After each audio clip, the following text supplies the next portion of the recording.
大家好，我嚟自元朗裘錦秋中學嘅譚偉芬副校長，係學校嘅教務主任，負責課程發展。今日想同大家分享一下如何透過利用樂齡科技產品設計專題研習，去進行一個跨學科課程設計與規劃。唔知大家有冇諗過，啟動跨學科課程活動嘅關鍵因素係啲咩呢？多年嚟，我喺學校推行各大大小小嘅跨學科課程活動。要成功推行跨學科課程活動，我哋需要唔同嘅持份者參與，當中包括課程領導、課主任、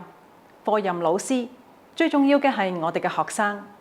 進行跨學科課程活動嘅目的，當然係希望我哋嘅學生能夠將兩個或者多個唔同嘅學科知識同技能整合，以解決問題、創新或者深入探索新嘅學習領域。在策劃跨學科課程活動嘅時候，我會採用強效學習嘅理念框架，而強效學習嘅主要理念係希望學生能夠主動參與、實際體驗、不斷反思、愉快學習。在設計課程嘅時候，我會從希望學生學到啲乜嘢、點樣學、學習情景三個向度思考。同時，為咗將呢個理念付諸實行，我會對學生有高度同埋正面嘅期望。因此，在設計課程時，要多元同埋有挑戰性。此外，整個學習過程裏邊，亦都貫穿着平等、參與、溝通與合作、反思、尊重、關懷、實驗及發現、勇於嘗試、學校係專業嘅知識中心等價值取向。經過多次嘅實踐，我發現推行跨學科學習活動有唔少明顯嘅成效，當中包括同學批判性思考有所增加，解決問題嘅能力有所提升，減少對老師嘅依賴，同時有更多嘅新嘅創意思維，減少模仿。由於分組合作嘅關係，同學多咗溝通同協作，孤獨無力感都明顯下降，多咗平台俾學生參與發表，同學嘅自信心同埋競爭力都大大提升。因此，我深信有效嘅跨學科學習活動能夠促進學生終身學習。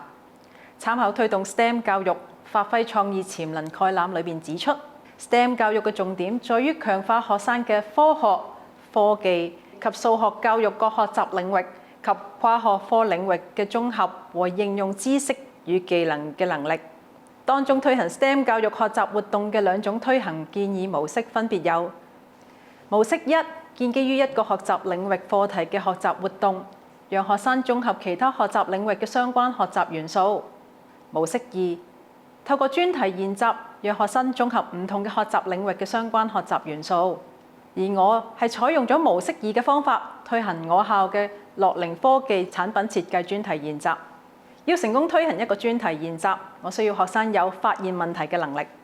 我需要學生意識到社會人口老齡化引申出嚟嘅問題，以及樂齡科技產品市場迅速增加嘅成因。透過設計樂齡科技產品，學生可以學習到如何應用科技解決實際嘅問題，培養學生同理心，對社會作出貢獻，藉此建立學生嘅價值觀同埋態度。我哋喺策劃樂齡科技產品設計專題研習嘅時候，規劃因時制宜，每年都可以有唔同學科嘅參與，課程規劃因應需要而進行革新。就好似最初參與嘅學科就只有電腦科同埋設計與科技科，學生嘅製成品展示出嚟相對較細。慢慢我哋推薦到唔同嘅學科，包括家政科、基本商業科、視覺藝術科、數學科、科學科同物理科都有等參與。學生喺製作專題研習嘅時候，更覺得自己應用緊唔同學科嘅知識同埋技能。由於呢個專題研習係喺初中推行，為能夠令到學生將所學嘅知識運用出嚟，我哋需要將參與嘅學科嘅課程進行規劃，當中包括收集唔同學科初中嘅每一級嘅教學進度表，並進行檢視，縱向規劃初中嘅課程內容。同時透過橫向協調、有機結合、自然聯繫唔同學科領域、科目、課堂內外嘅學習元素同埋活動，目的係減少課程內容嘅重疊，善用學科資源同埋學生嘅學習時間。喺學期初，需要規劃好跨學科課程活動嘅推行時間表，並與參與嘅學科商討，定時檢視，同埋有需要嘅時候進行修訂，務求令學生有足夠嘅知識、技能同埋時間去完成專題研習。好似學期初，我已經安排好同學分組建立合作夥伴，同學需要全年互相合作進行專題研習。與此同時，我會帶領學生參與唔同嘅校外活動，擴闊學生視野，讓知識唔再停留喺書本或者互聯網上面，了解真實社會嘅需要。為建立學生嘅自信同埋為最終學習成果展示作準備，我會定期安排同學喺課堂內外進行彙報，一方面讓同學定期收集建議，同時亦給予其他同學有更多嘅創作靈感，激發學生學習。喺學期尾嘅時候，我會安排唔同嘅成果展示機會，俾我哋嘅學生分享成果。當中包括到老人中心，俾樂齡人士試用製成品；校內成果展示日向老師同學分享。而我觀察到，唔同能力嘅學生都能夠利用唔同嘅工具完成佢嘅製成品，讓同學互相欣賞。要成功推行跨學科課程嘅規劃同實施，作為課程領導嘅角色，需要確立課程嘅目標同埋願景，令到我哋參與嘅老師有清晰嘅方向。其次，要組織團隊，明確各科參與嘅老師嘅責任同埋合作方式，同時亦都需要了解學校各科嘅課程發展情況。我哋亦都需要逐步改變學校嘅文化，建立一個學習型嘅組織。最後唔少得嘅，當然係提供足夠嘅支援同埋支持。當中包括係時間、金錢同埋技術，而學科老師嘅角色需要合作制定課程計劃，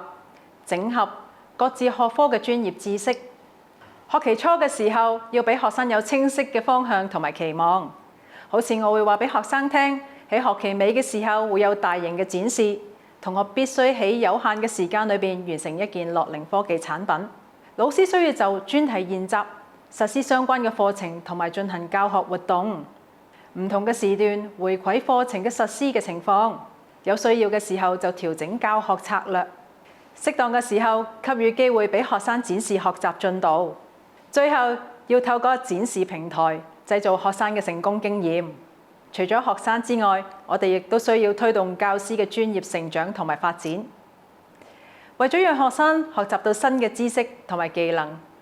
好似我哋製作樂齡科技產品專題研習嘅時候，並非每一個老師有相關嘅專業知識，因此我哋會提供跨學科教師培訓。